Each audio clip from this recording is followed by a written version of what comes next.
Hello friends, this is Kanchan Singh. Welcome back to my channel maths with KS. Friends, आज CTET की ये पहली class है जिसमें हम मैथ्स का जो सिलेबस है पेपर 1 और पेपर 2 वो दोनों ही साथ में लेकर चलेंगे। तो आज हम जो हमारा टॉपिक है वो है नंबर सिस्टम। तो इसका हम कॉन्सेप्ट भी समझेंगे और जो प्रीवियस ईयर के क्वेश्चंस है वो भी इस वीडियो में हम सॉल्व करेंगे, जिससे आपको आइडिया लगेगा कि हाँ कैसा पेपर आता है और आपको कैसे प्रिपरेशन करते हैं। तो चलिए स्टार्ट करते हैं वीडियो। आज का टॉपिक है नंबर सिस्टम। तो जैसे ही नंबर सिस्टम की बात आती है तो फर्स्ट इसमें जो सब टॉपिक है हमारा वो आपको पता है क्या है, क्लासिफिकेशन। तो देखिए नंबर सिस्टम की जब भी हम बात करते हैं तो इसमें दो टाइप के होते हैं। पहला आपका होता है रियल नंबर, दूसरा आपका होता है इमेजनरी नंबर। तो आपको सिर्फ रियल नंबर पढ़ना है यानी वास्तविक संख्याएं पढ़ना है। इमेजनरी नंबर आपके सिलेबस में नहीं है, ये आपको नहीं करना है। फिर भी बस आपकी इन्फॉर्मेशन के लिए आपको बताते हैं कि इमेजनरी नंबर को ही क्या बोला जाता है, आयोटा। और इसको हम किससे रिप्रेजेंट करते हैं, इसको हम आई से रिप्रेजेंट करते हैं।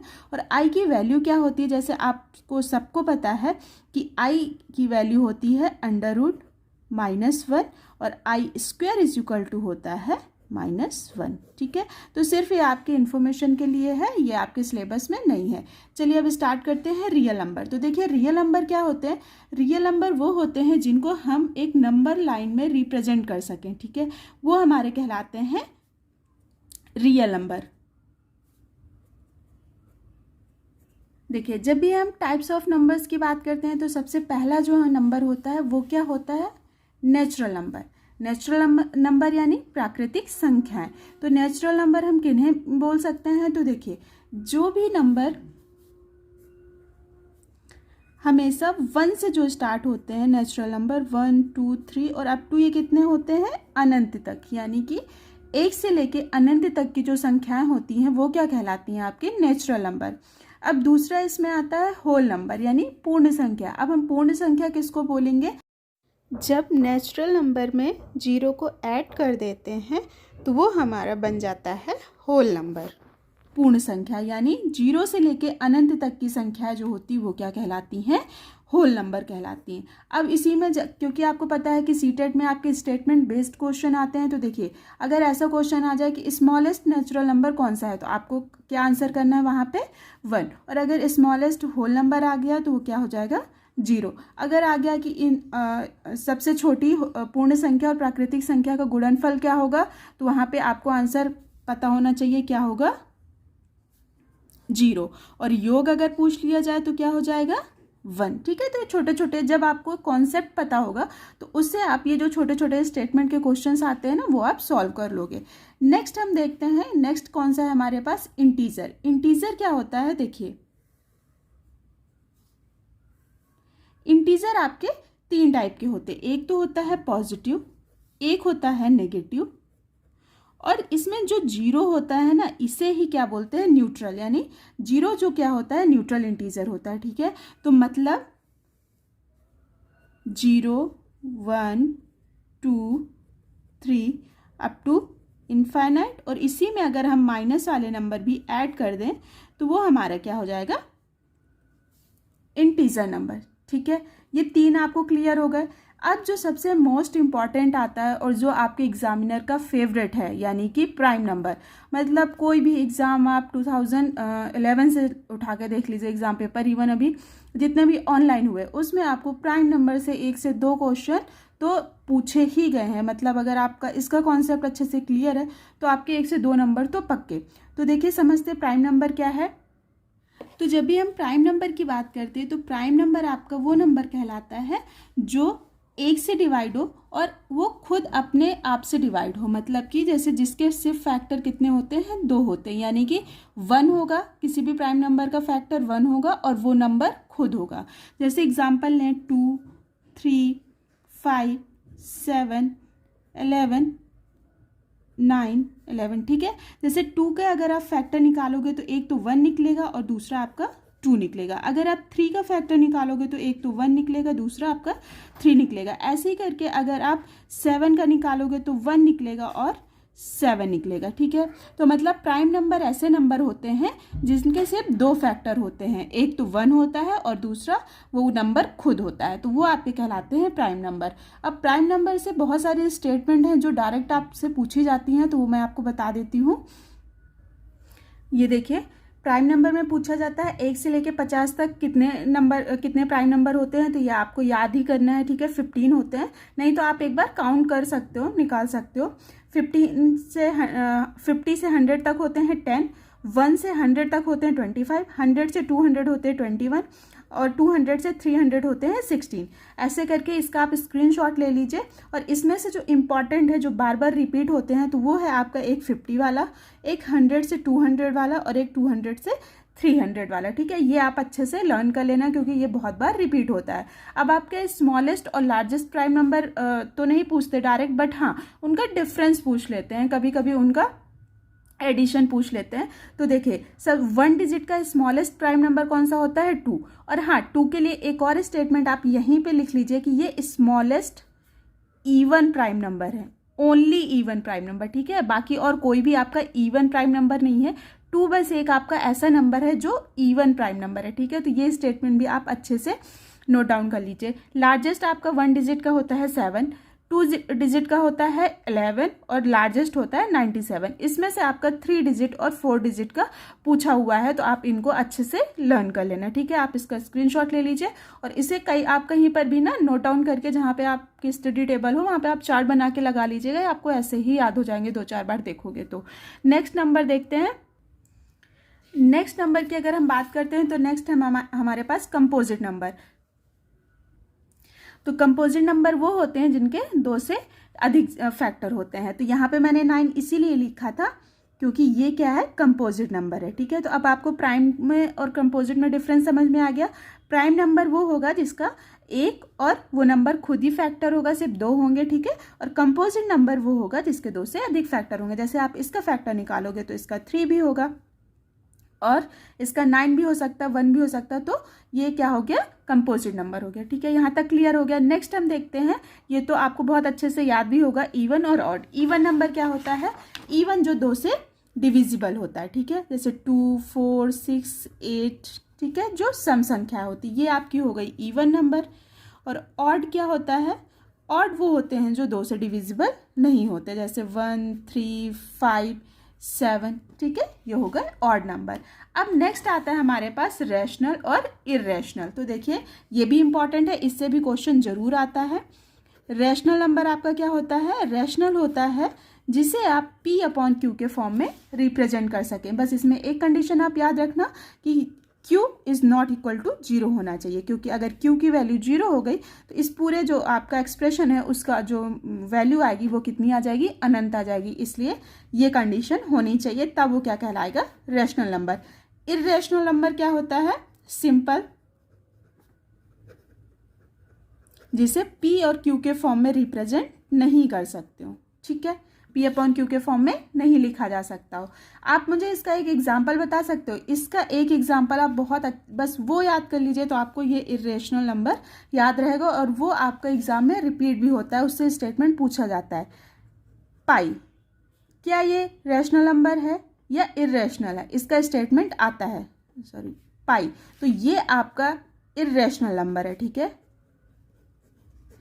ये इरेशनल इसको क्यों बोलते हैं? क्योंकि अगर आप इसकी वैल्यू जानते हो तो इसकी वैल्यू क्या होती है? 3, 1, 4, 1, 5, 9 ऐसे समथिंग होती। ठीक है, ये वैल्यू कैसी दिख रही है आपको? ना तो ये रिपीटिंग है और ना ही ये टर्मिनेटिंग है। अब टर्मिनेटिंग नंबर क्या होते हैं?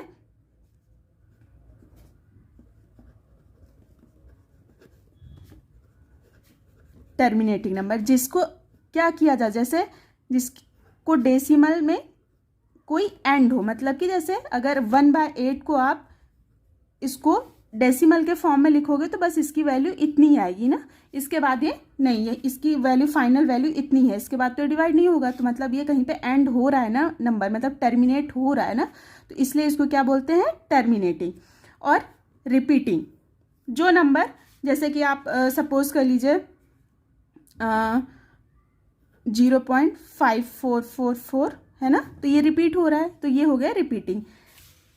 इर्रेशनल नंबर किसको बोलते हैं? पाई आपका कैसा है, ये आप स्टेटमेंट कहीं नोट डाउन कर लीजिए। ये नॉन टर्मिनेटिंग है प्लस नॉन रिपीटिंग, ठीक है, ये आप कहीं पे नोट डाउन कर लीजिए। क्योंकि ये नॉन टर्मिनेटिंग और नॉन रिपीटिंग है इसलिए इसको क्या बोलते हैं? Irrational number. और यही आपकी अपरिमेय संख्या की डेफिनेशन भी होती है, ठीक है, जो नंबर नॉन टर्मिनेटिंग और नॉन रिपीटिंग हो। देखिए ये नंबर कहीं से भी टर्मिनेट तो नहीं हो रहा है ना, क्योंकि ये कितना है इसकी वैल्यू किसी को नहीं पता, तो टर्मिनेटिंग तो नहीं है, और ये नंबर रिपीटिंग भी नहीं है, ठीक है। देखिए कहीं भी ऐसे कंटिन्यूअसली नंबर रिपीट तो नहीं हो रहे हैं ना, तो ये नंबर रिपीटिंग भी नहीं है। तो इसलिए पाई इसका एग्जाम्पल आप याद रखना, या फिर ऐसे रूट में आप कोई भी जितनी भी वैल्यूज़ हैं वो सारी आपके इर्रेशनल नंबर होते हैं, ठीक है। ये हो गया। अब चलिए हम एग्जाम्पल कर लेते हैं जो आपके एग्जाम में आए हुए हैं। देखिए फर्स्ट क्वेश्चन है, यदि n प्राकृत संख्या है तो इसमें से सबसे अधिक मान किसका होगा? तो देखिए जब भी किसी नंबर से अगर कुछ माइनस करेंगे तो वो तो वहाँ पे वैल्यू कम हो जाएगी, तो ये ऑप्शन तो होगा नहीं ना। यहाँ पे ऐड तो कर रहे हैं लेकिन उसी नंबर से डिवाइड कर रहे हैं तो इसकी भी वैल्यू कम हो जाएगी। पूछा है सबसे अधिक मान, पूछा है इन सब में। अब इन दोनों में हो सकता है, क्योंकि किसी नंबर में अगर आप कुछ ऐड करते हो तो भी नंबर अधिक आएगा, लेकिन क्योंकि यहाँ पे ये दोनों नंबर क्या है? सेम है, तो अगर आप n की वैल्यू कुछ भी रखते हो तो जब उसका मल्टीप्लाई 5 से होगा तो वो नंबर ग्रेटर होगा, क्योंकि एडिशन जब भी कोई सेम नंबर अगर किसी नंबर से ऐड किया जाता है तो उसकी वैल्यू हमेशा जो मल्टीप्लाई होगा अगर सेम नंबर से तो उससे कम ही होगी। तो इसका आंसर सिंपल क्या आ जाएगा? ये बस आप थोड़ा सा ना बस कॉन्सेंट्रेट होके देखोगे ना क्वेश्चन, तो ये उसका आंसर बन जाएगा। और ये क्वेश्चन मैंने अपने आप से नहीं बनाया है, ये आपके एग्ज़ाम का ही क्वेश्चन है। आप प्रीवियस ईयर चेक कर कीजिएगा पेपर, तो ये उससे ही क्वेश्चन मैंने निकाले हुए हैं सारे आपके। सिर्फ ये कि आपका थोड़ा सा कॉन्फिडेंस आ जाए कि देखिए इतने ईजी क्वेश्चन आते हैं, सिर्फ आपको कॉन्सेप्ट क्लियर होना चाहिए बस। देखिए नेक्स्ट क्वेश्चन, मैंने बोला था ना आपके एग्जामिनर का फेवरेट टॉपिक है प्राइम नंबर। ये देखिए, which of the following statement is correct? One is a prime number, one is a composite number, one is both prime and a composite number, one is neither prime nor composite number. देखिए ये मैंने आपको last में नहीं बताया था, यहाँ पे आप कहीं नोट डाउन कर लीजिए। इसका आंसर है ऑप्शन नंबर 4। जो 1 होता है ये ना तो प्राइम नंबर है आपका और ना ही ये आपका कंपोजिट नंबर है। प्राइम नंबर मैंने आपको बताया कहाँ से स्टार्ट होता है? 2 से, क्योंकि 2 आपका ये स्मॉलेस्ट इवन प्राइम नंबर है ना, इस अप टू अनंत तक है। तो 1 आपका ना तो प्राइम नंबर है ना ही कंपोजिट नंबर है, ये स्टेटमेंट आप कहीं नोट कर लीजिएगा। तो इसका करेक्ट आंसर क्या हो जाएगा? 1 is neither prime nor a composite number.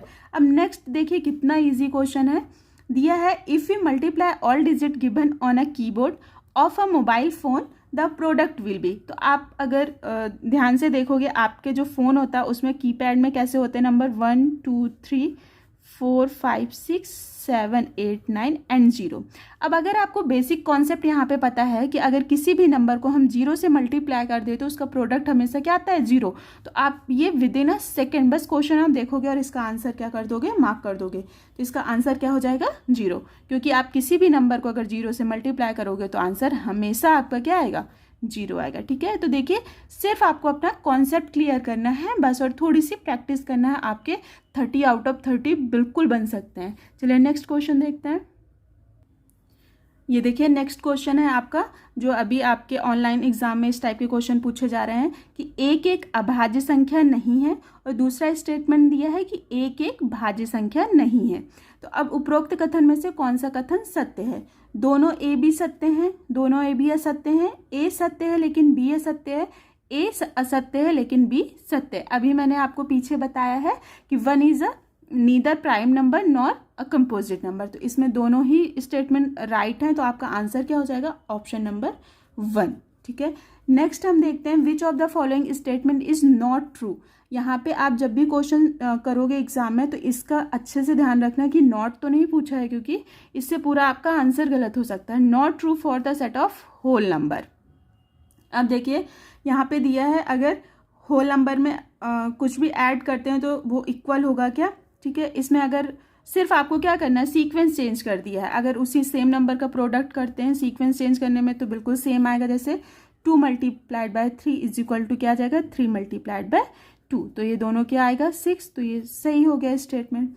हमसे नॉट ट्रू पूछा है। अब अगर इसमें हम 3 नंबर कोई भी ऐड करते, कोई भी होल नंबर आप उठा लीजिए, उनको ऐड करेंगे और उसका सीक्वेंस चेंज करके ऐड करेंगे तब भी क्या आ जाएगा, दोनों साइड क्या आएंगे, इक्वल ही आएंगे। ये भी सही है, बट ये वाला रॉन्ग हो जाएगा। क्यों? क्योंकि अगर आप 1 माइनस 0 और अगर 1 हम माइनस करेंगे तो वो दोनों साइड इक्वल नहीं होंगे। तो इसका करेक्ट आंसर क्या हो जाएगा, ऑप्शन नंबर 2। नेक्स्ट क्वेश्चन हम देखते हैं। नेक्स्ट है, यदि n एक प्राकृत संख्या है तो इनमें से छोटी संख्या कौन सी। हमसे क्या पूछा है, छोटी संख्या।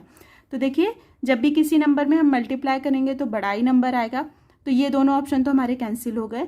अब हमारे पास बचते हैं 2 नंबर, है n/2 और दूसरा हमारे पास है n/1.2। तो इसमें बड़ा नंबर कौन सा है, 2। तो जब इससे हम डिवाइड करेंगे तो ये नंबर हमेशा कैसा आएगा, इसकी वैल्यू हमेशा कम आएगी, यानी छोटा आएगा। तो इसका आंसर क्या हो जाएगा, ऑप्शन नंबर 1।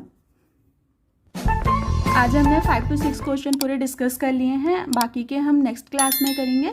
तो अगर वीडियो आपको अच्छी लगी हो, हेल्पफुल रही हो, तो प्लीज़ लाइक कीजिएगा, अपने फ्रेंड्स के साथ शेयर कीजिएगा।